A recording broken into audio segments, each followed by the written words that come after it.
This is Sparta! Only here. Earthquake. No, Captain.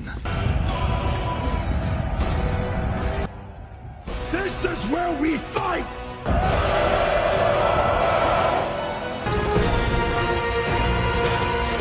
Halo guys, selamat datang kembali di channel Bro View. Bagaimana kabar kalian semua? Semoga dalam keadaan sehat selalu dan diberi kelancaran dalam segala aktivitasnya. Masih bersama saya Stephen yang akan menjelaskan alur cerita filmnya. Kali ini saya akan menjelaskan alur cerita film yang berjudul 300. Film ini mengisahkan tentang Raja Sparta yang memimpin 300 pasukannya untuk melawan tentara Persia yang sangat kuat dan berniat menaklukkan Yunani. Seperti apakah perjuangan mereka? Langsung saja, sebelum masuk ke ceritanya seperti biasa, siapkan apa? Ya tentunya Kopai dan Udbray untuk menemani kalian dalam menonton alur cerita film ini.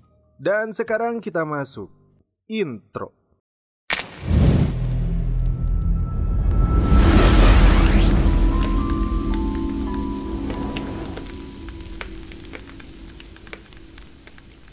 Dikisahkan, seorang anak yang lahir dari bangsa Sparta akan melalui proses seleksi. Jika bayi itu terlihat kecil, lemah, dan cacat, maka akan dibuang. Anak-anak Sparta yang baru bisa berdiri akan dibaptis dalam api tempur. Sejak kecil, mereka dididik untuk pantang menyerah dan mundur dari arena pertarungan. Mati dalam perang demi pengabdiannya pada Sparta adalah kemenangan terbaik yang dia capai dalam hidupnya. Di usia 7 tahun, anak Sparta akan diambil dari ibunya dan dibuang ke dunia yang keras. Melakukan tradisi agoge yang memaksanya untuk bertarung dan siap menerima hukuman. Tak sampai di situ, mereka diterjunkan ke alam liar untuk menguji kecerdikan dalam bertahan hidup menghadapi kejamnya alam. Seekor serigala hitam yang sangat buas akan menjadi lawan sekaligus ujian terberat mereka sebelum kembali ke Sparta. Fur as hell itself. To the meal to come.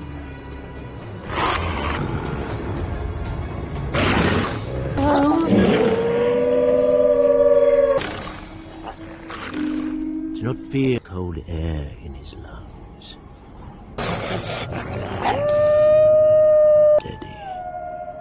He's full.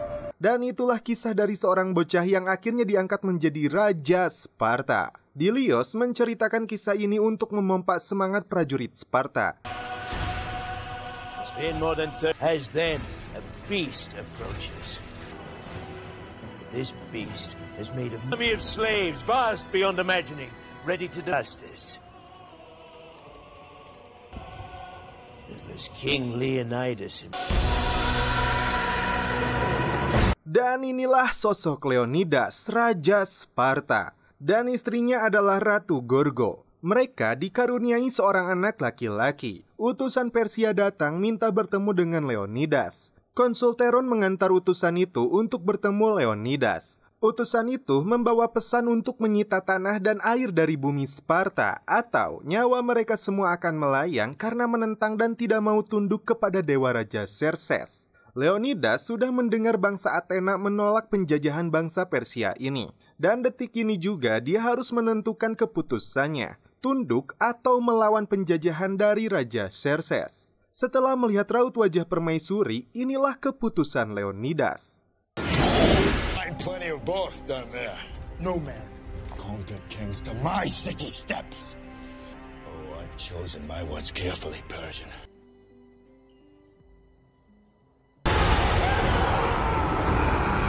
Saat malam hari, Leonidas memanjat sebuah tebing batu untuk menemui Epor, pendeta dari para dewa kuno. Dengan wajah buruk rupa akibat keturunan cacat perkawinan sedarah. Sebelum berperang, Raja Sparta diharuskan meminta restu dari mereka. Leonidas menjelaskan strategi perang yang akan dia lakukan untuk menahan gempuran pasukan Persia yang diprediksi berjumlah ratusan ribu prajurit. Leonidas menyerahkan satu kantong emas untuk menyuap para dewa yang tamak dan korup ini.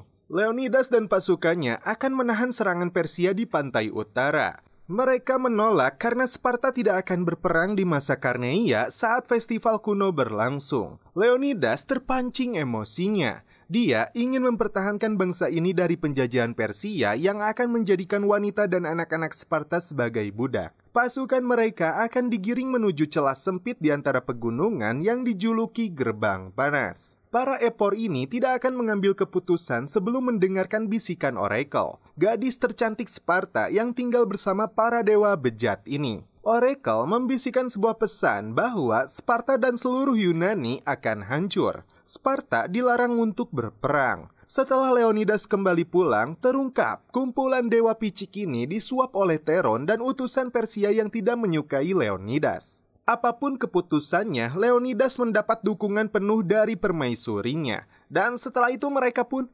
celepot. Kapten Stelios, sahabat dari Leonidas, telah mengumpulkan 300 prajurit terbaik Sparta untuk berperang bersamanya. Bahkan anak Stelios yang bernama Astinos diikut sertakan karena dinilai telah berani dan siap tempur. Theron datang membawa dewan penasehat agar Leonidas menghormati keputusan Oracle agar pasukan Sparta tidak berperang. Leonidas beralasan 300 prajurit Sparta yang dia bawa hanyalah sebagai pengawal pribadi dalam agenda jalan-jalan santuy untuk melemaskan otot kakinya. Ribuan prajurit Sparta lainnya akan tetap berada di kerajaan. Tidak ada salam perpisahan, kesedihan, dan rasa lemah. Leonidas hanya menatap istri dan anaknya yang harus tetap tegar. 300 pasukan Sparta ini akan berperang untuk mempertahankan tanah air, keluarga, dan kebebasan manusia. Saat dalam perjalanan, Leonidas bertemu Dexus yang ingin ikut serta dalam peperangan ini. Dia meremehkan Sparta yang hanya membawa 300 prajurit dalam perang besar ini. Leonidas kemudian menanyai satu persatu prajurit Dexus. Ada seorang petani, ada yang mengaku tukang patung, dan hingga pandai besi. Dan bagi pasukan Sparta, ini jawabannya. Hari itu, mereka melihat Ephialtes, orang Sparta yang mengalami cacat fisik sejak lahir. Dia lolos dari pembunuhan adat karena orang tuanya kabur. Sebuah desa yang mereka lewati luluh lantah akibat serangan dari pasukan pengintai Persia. Prajurit Persia sempat melakukan formasi pertahanan, namun rupanya yang muncul adalah seorang bocah yang dibiarkan masih hidup. Dia menggambarkan kekejaman pasukan Persia yang membawa makhluk buas dengan cakar dan taring. Puluhan penduduk desa ini mereka gantung di sebuah pohon untuk melemahkan pasukan Sparta. Singkat cerita, mereka sampai di gerbang neraka. Ribuan kapal yang membawa pasukan Persia telah tiba. Hujan dan petir yang datang menenggelamkan sebagian prajurit mereka yang belum sempat mengangkat pedang. Reserve. Only our king.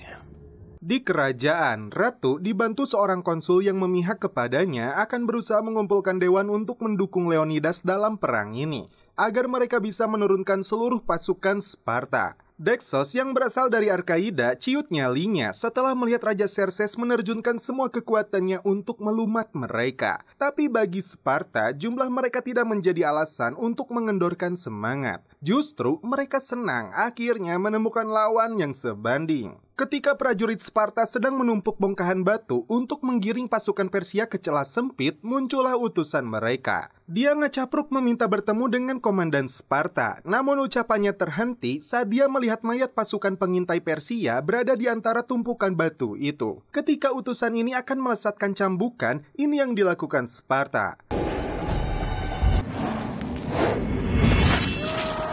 Tangannya dipotong sebagai simbol perlawanan. Dia dipaksa balik kanan untuk menyampaikan pesan kepada Raja Xerxes. 1000 negara yang berada di bawah kekaisaran Persia tidak akan menyiutkan nyali 300 prajurit terbaik Sparta. Stelios yakin tidak ada jalan lain bagi Persia selain digiring ke gerbang panas. Namun tiba-tiba si bongkok muncul. Menurutnya masih ada jalan tersembunyi yang disebut Jalan Kambing Lembur, yang bisa dimanfaatkan Persia untuk mengepung mereka. Meskipun dia buruk rupa, Leonidas tetap menghormatinya. Ephialtes ingin bertempur bersama Sparta untuk memulihkan nama baik ayahnya. Dia menunjukkan kekuatan tangannya. Namun sayang, saat Leonidas mengecek caranya memegang perisai, Ephialtes tidak bisa mengangkatnya lebih tinggi. Perisai itu menjadi inti kekuatan Sparta untuk melindungi diri sendiri dan rekan mereka di sampingnya. Dengan terpaksa, Leonidas menolaknya untuk ikut berperang, kecuali mau membantu menjadi tim medis dan pangan.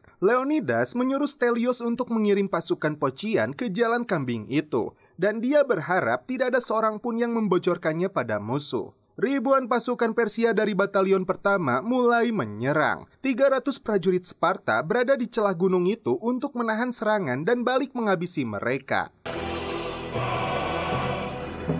Lay down your weapons! Come and get them!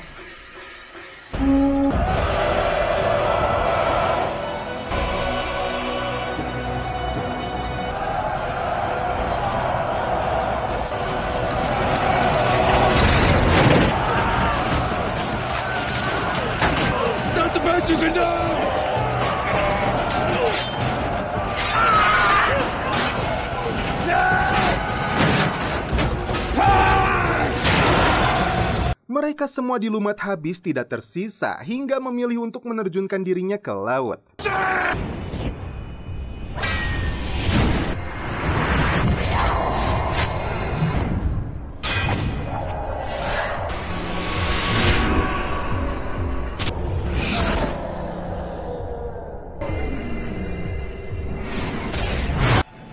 Well, let's give them something to drink!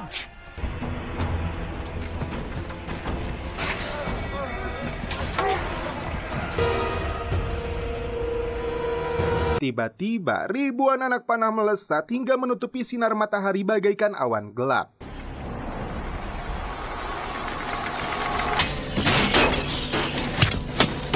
Seketika, mereka berlindung menggunakan perisai. Mereka menertawakan orang Persia yang dianggap pengecut dan beraninya menyerang dari jarak jauh. Kali ini, Persia menerjunkan ribuan pasukan berkuda.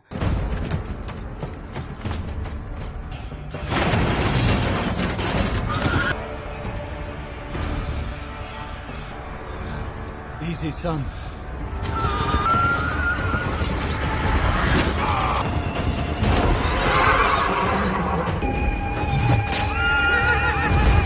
Serangan itu tidak berarti apa-apa bagi Sparta. Bahkan hari itu tidak ada seorang pun prajurit Sparta yang gugur. Ratu Gorgo mendapat kesempatan untuk melakukan pertemuan dengan anggota dewan dalam 2 hari ke depan. Dia harus berhasil membungkam mulut Teron yang bukan rahasia umum lagi selalu bertentangan dengan Leonidas. Raja Xerxes, dewanya para raja, akhirnya muncul untuk memberikan penawaran langsung kepada Leonidas. Jika Leonidas mau bertekuk lutut kepadanya, dia akan dijadikan panglima perang di seluruh Yunani. Memimpin pasukannya ke jantung Eropa dan musuh-musuh Leonidas di Yunani akan tunduk juga kepadanya. Leonidas yang tidak tergiur kekuasaan dan jabatan menolak penawaran itu. Mendengar penolakan itu, Xerxes langsung murka. Dia akan menghancur leburkan Sparta rata dengan tanah. Bahkan setiap sejarawan dan penutur Yunani akan dibutakan dan dipotong lidahnya, hingga dunia tidak akan tahu Sparta dan Leonidas tidak pernah ada. Leonidas menjawab, sejarah yang akan mencatat orang bebas adalah penentang tirani.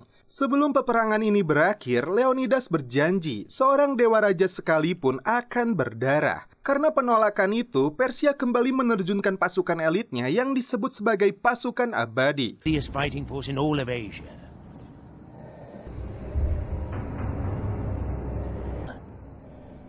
Hubris. War wounds and weariness have taken their toll. Ribuan mayat dari Persia ditumpuk dan Sparta akan menguji keabadian mereka. Pertarungan kali ini cukup sengit.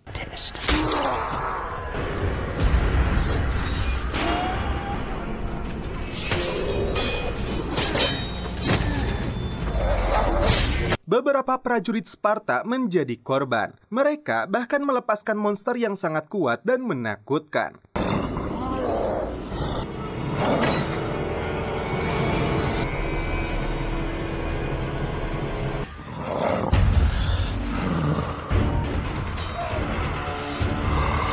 Prajurit Sparta kewalahan untuk merobohkannya. Bahkan Delios sempat terbanting. Leonidas langsung menghadapi monster ini. Tebasan pedang di tangan monster ini tidak berarti banyak.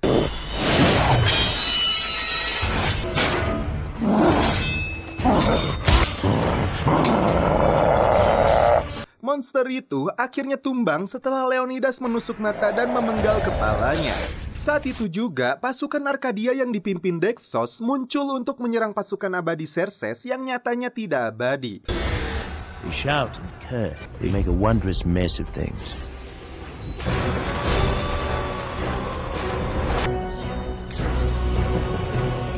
Xerxes mulai merasakan keringat dingin. Saat fajar, dia menerjunkan kembali pasukan yang dipaksa menyerang. Seekor badak bercula satu tumbang hanya dengan satu lemparan tombak Sparta.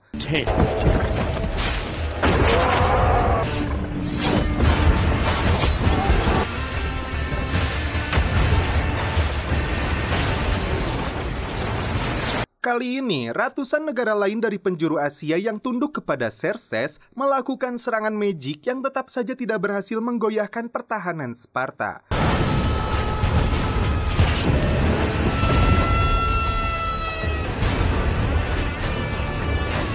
They fall by the hundreds. We send the seven. Tidak puas dengan kinerja jenderal-jenderalnya, Xerxes memenggal kepala mereka. Dia kembali menurunkan pasukan gajah yang mudah untuk digulingkan oleh Sparta. The piled Persian dead. Dari sinilah Sparta mulai mengalami kegoyahan setelah Astinos tewas dipenggal oleh pasukan berkuda Persia. Ayahnya tidak bisa membendung kesedihan atas kematian putranya itu. Di sisi lain, si bongkok menjadi pengkhianat Sparta dengan menunjukkan jalan rahasia. Dia rela bersujud di bawah kaki Dewa Raja Bengis ini demi kekayaan dan wanita. Di kerajaan, Gorgo rela dicelepot oleh Teron agar dia mendukung suaranya di hadapan Dewan untuk mengirim bala bantuan kepada Leonidas. Dilios terluka di matanya yang mengakibatkan dia hanya bisa melihat dengan satu mata. Yang mengejutkan, Dexos membawa kabar bocornya jalan rahasia akibat pengkhianatan yang dilakukan si bongkok. Pasukan Pocian yang ditempatkan di sana lari kocar-kacir ketakutan oleh Persia. Dexos dan pasukannya melakukan hal yang sama. Mereka tidak ingin berperang lagi dan memilih untuk kabur.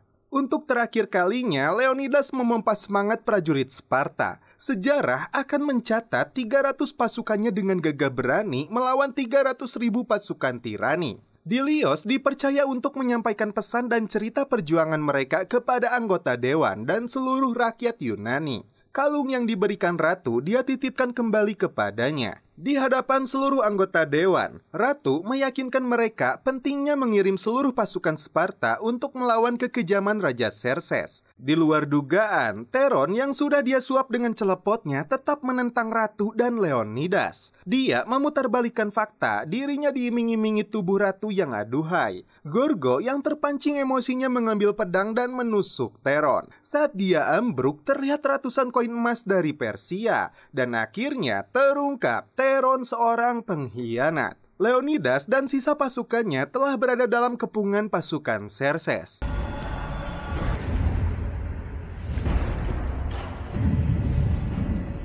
Leonidas, turn calamity into victory. Dia dipaksa untuk berlutut dan menyerahkan diri seperti yang dilakukan si bongkok. The Lord of Hosts is prepared to forgive to Holy Xerxes. Leonidas kemudian melepaskan helmnya yang membuat panas kepalanya, perisainya yang begitu berat. Lalu tombaknya. Leonidas pun berlutut padahal inilah yang terjadi.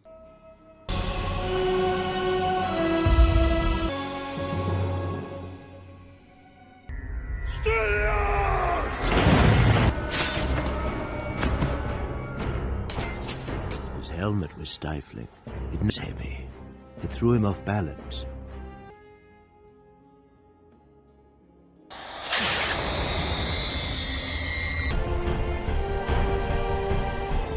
Lemparan tombaknya berhasil melukai wajah Xerxes. Leonidas dan 300 prajurit Sparta ini gugur di medan perang.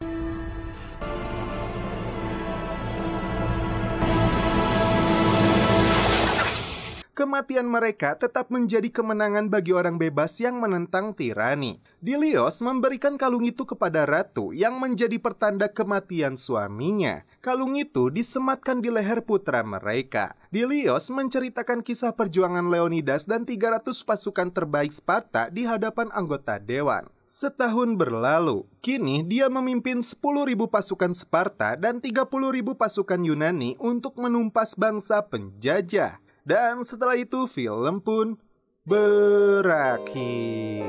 Oke guys, bagaimana menurut kalian alur cerita film dari 300 ini? Saya takjub dengan akting Gerard Butler sebagai raja dan Sparta yang pemberani, berkarisma dan berwibawa tinggi. Apalagi ketika dia mengatakan, "This is Sparta." Wah, itu keren dan nostalgia banget sih, mengingatkan saya akan meme-nya waktu ke warnet dulu. Namun balik lagi, apapun filmnya, minumnya tetap Kopai.